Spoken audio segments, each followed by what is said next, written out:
তোর যদি নিরাপত্তার প্রশ্ন থাকে সেটা আমি দেখব, কিন্তু ইমন তার আগে একটা কথা বলতো আমায়। তোর নিজের মনের ভেতরে যে অন্য মন আছে সেখানে রণর জন্য অন্য কোনো অনুভূতি নেই তো? কিংবা তোর মতো একটা মেয়েকে এতদিন ধরে এত কাছ থেকে দেখে রণর মনের মধ্যে তোর জন্য কোনো অনুভূতি জন্মায়নি তো? ভালো করে ভেবে বল আমায়।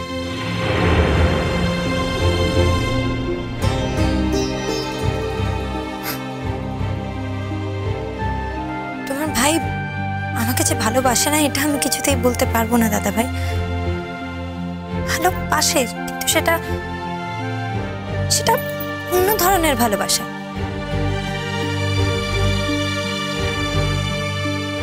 আমার জায়গায় এই বাড়িতে যদি আমার বয়সে অন্য কেউ থাকতো, তাকে মিস্টার রণজয় চ্যাটার্জি যেইভাবে স্নেহ করত, আমাকেও ঠিক সেইভাবেই ভালোবাসে। আমাকে শাসন করেন, আমি অন্যায় করলে আমাকে বকেন, কিন্তু আমি বুঝতে পারি ওনার মনে আমি নেই।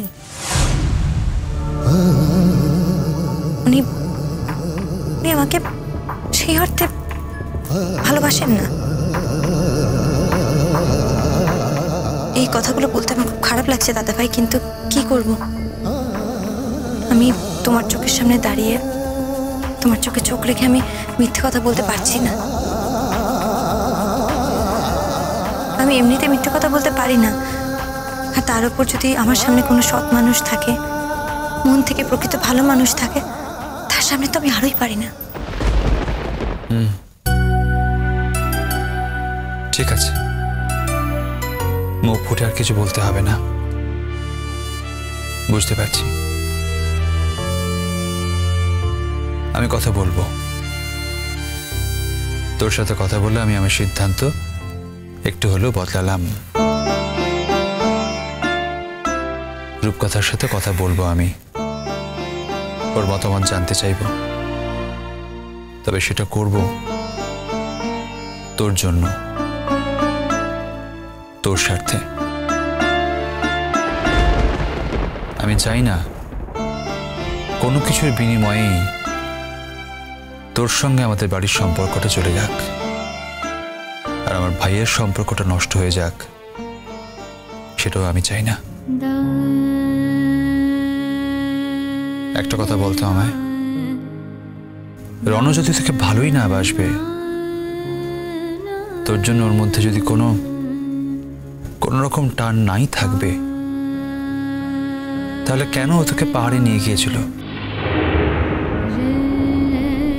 আমি তো যতদূর শুনেছিলাম তোরা বেড়াতেই গিয়েছিলি। তার উত্তর তো আমিও পাইনি দাদা ভাই, সেজন্যই আমি ওখানে ওইভাবে ওভার রিঅ্যাক্ট করেছিলাম।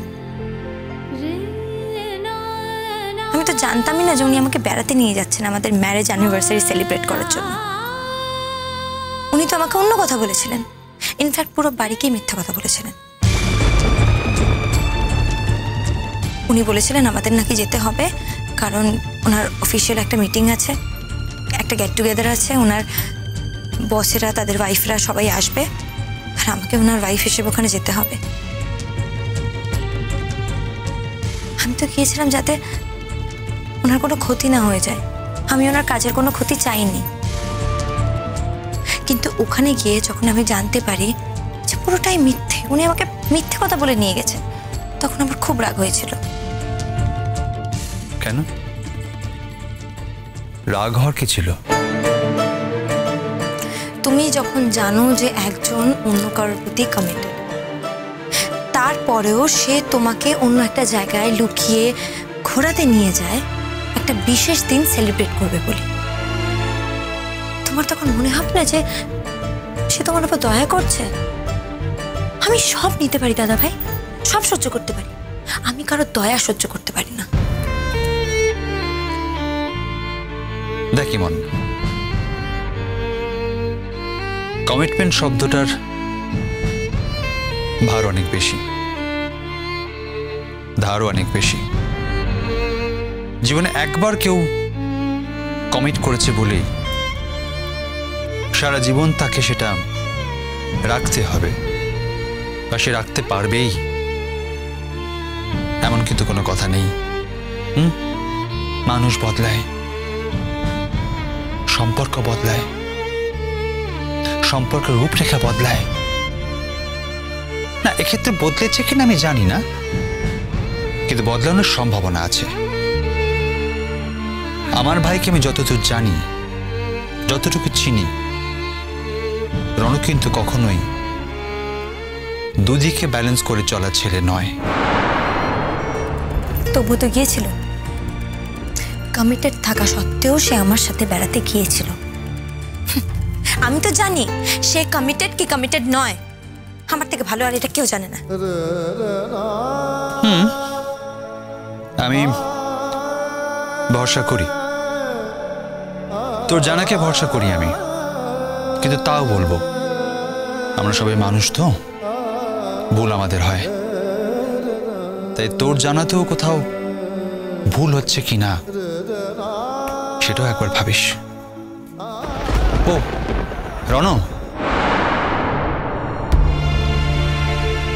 কেন বাইরে দাঁড়িয়ে আছিস কেন?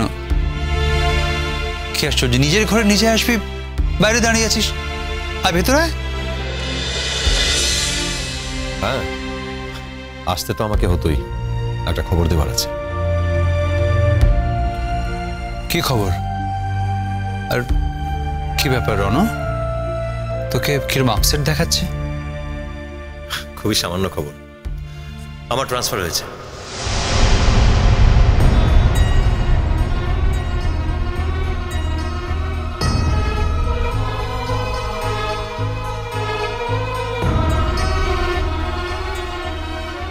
তাই নাকি?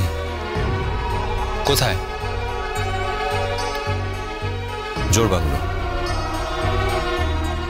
কবে হলো? আজকে। কবে যাওয়া? এই তো 2-1 দিনের মধ্যেই। আমার জায়গায় যিনি চার্জ নেবেন উনি 2-1 দিনের মধ্যে চলে আসবে, তাকে আমার কাজটা বুঝিয়ে দিয়ে তারপরে আমার যাওয়া, ব্যাস। আর ইমন, ওর কি হবে?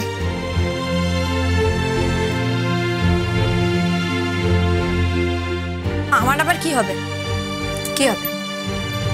আমার তো কলেজ আছে, কলেজে পড়বো নিশ্চয়ই।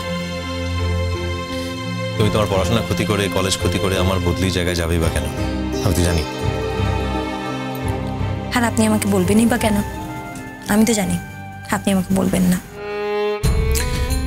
আমার বিষয়ে তোমার কিছু কিছু জানা খুবই সত্যি, সেটা জেনে আমার খুব ভালো লাগলো। Thank you. আচ্ছা দাদা ভাই, তোমরা কথা বলো, আমি আসছি। এক মিনিট। আমাদের কথা হয়ে গেছে। আর তুই মানে এক্ষুনি তো বাড়ির বাইরে কোথাও যাচ্ছিস না, থাক না এখানে। না, আমি নিচেই আছি। বালাই ষাট, আপনার ঘর, আপনি কেন স্যাক্রিফাইস করবেন? আপনাকে নিচে যাওয়ার কোনো দরকার নেই, আমি বরং নিচে চলে যাচ্ছি। আমাদের কথা হয়ে গেছে দাদা ভাই, আমরা নিচে যাই, আসি।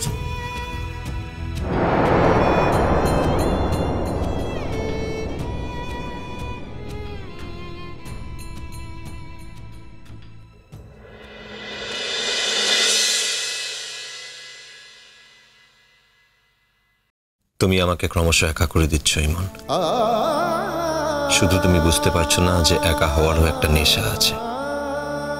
সেই নেশাটা আমায় পেয়ে বসলে আমি আর এই জীবনে কখনো ধোঁকা হতে নাও চাইতে পারি।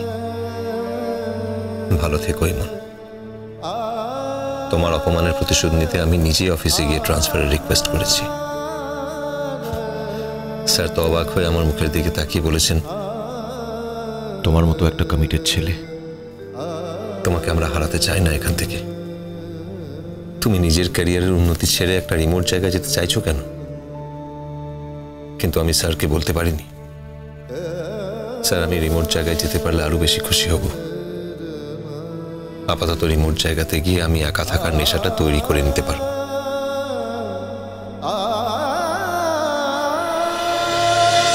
কুসুম দোলা কুসুম দোলা।